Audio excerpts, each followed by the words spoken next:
Praise the Lord.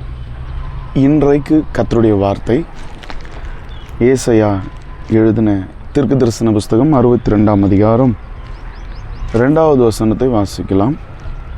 ஜாதிகள் உன் நீதியையும் சகல ராஜாக்களும் உன் மகிமையும் காண்பார்கள். கர்த்தருடைய வாய் சொல்லும் புது நாமத்தால் நீ அழைக்கப்படுவாய். 3வது வசனம் சொல்லுகிறது, நீ கர்த்தருடைய கையில் அலங்காரமான கிரீடமும் தேவனுடைய கரத்தில் ராஜமுரியமாய் இருப்பாய்.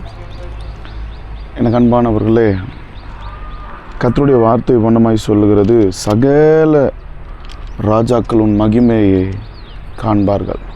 இன்றைக்கு அநேகருக்கு முன்பாக இழிவானவர்களாய் நாம் இருக்கலாம், பலவீனராகவும் நாம் இருக்கலாம், நிந்திக்கப்பட்டவர்களாக இருக்கலாம், துரத்தப்பட்டவர்களாக இருக்கலாம், கைவிடப்பட்டவர்களாகவும் இருக்கலாம், பிரயோஜனம் இல்லாதவர்களாகவும் நாம் இருக்கலாம். ஆனால் ஆண்டவர் நம்மை பார்த்து சொல்லுகிறார், அநேக ராஜாக்கள் கண்கள் ஆச்சரியப்படத்தக்கதாய் கர்த்தர் நம் தலைகளை கர்த்தர் உயர்த்தப் போகிறார். ஏனென்றால் நாம் தேவனுடைய கரத்தில் இருக்கிற அலங்காரமான கிரீடமாக இருக்கிறோம். தேவன் தான் நம்மளை செதுக்கி ஒவ்வொரு நாளும் உருவாக்கி கொண்டு இருக்கிறார். மற்றவர்களுடைய பார்வையில் அலங்கோலமாக இருக்கிற நம்மளுடைய வாழ்க்கை கர்த்தருடைய கரத்தில் உருவாக்கப்பட்டு கொண்டு இருக்கிற, அலங்கரிக்கப்படுகிற மகிமையின் கிரீடமான ஒரு வாழ்க்கையாக இருக்கிறது. உங்களை அழைத்தவர் உங்களை உருவாக்குகிறார். அவர் உருவாக்குவதற்கு இடம் கொடுங்கள். ஏற்ற காலத்தில் கர்த்தர் உங்களை மகிமையாய் கனத்தின் பாத்திரமாய் கர்த்தர் உங்களை கொண்டு செல்லுவார் என வேதம் சொல்லுகிறது. நீ இனி கைவிடப்பட்டவள் எண்ணப்படாமல், உன் தேசம் இனி பாழான தேசம் எனப்படாமல், நீ எப்சிபா என்றும் உன் தேசம் பியூலா என்றும் சொல்லப்படும். கர்த்தர் உன்மேல் பிரியமாக இருக்கிறார், உன் தேசம் வாழ்க்கைப்படும்.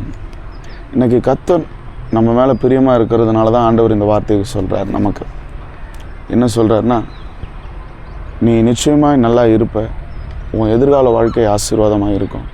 நீ நினைப்பதை காட்டிலும், நீ வேண்டுவதை காட்டிலும் மேன்மையான ஸ்தலங்களில் உன்னை அமர பண்ணுவேன். நான் உன்னை விட்டு விலக மாட்டேன், உன்னை கைவிட மாட்டேன். மனிதர்கள் உன்னை எவ்வளவு கீழே தள்ள நினைத்தாலும், வேலை ஸ்தலமாக இருந்தாலும் சரி, அது படிப்பின் ஸ்தலமாக இருந்தாலும், எங்கே இருந்தாலும், உன்னை ஒதுக்க நினைத்தாலும் கலங்காத. நிச்சயமாய் அவர் உன்னை குறித்த தரிசனம், உன்னை குறித்த திட்டத்தை கர்த்தர் நிறைவேற்றுவார். அநேக கண்கள் ஆச்சரியப்படத்தக்க உயரத்தில் கர்த்தர் கொண்டு சென்று உங்களை அமர பண்ணுவார். நிச்சயமாய் நீங்கள் விசுவாசியுங்கள், கர்த்தரை மாத்திரம் சார்ந்திருங்கள். கர்த்தர் உங்களை உருவாக்குவதற்கு அவருடைய கரத்தில் உங்களை ஒப்புக் கொடுங்கள். கர்த்தர் உங்களை ஆசீர்வதிப்பார். நிச்சயமாய் நீங்களும் மேன்மை அடைவீர்கள். God bless you.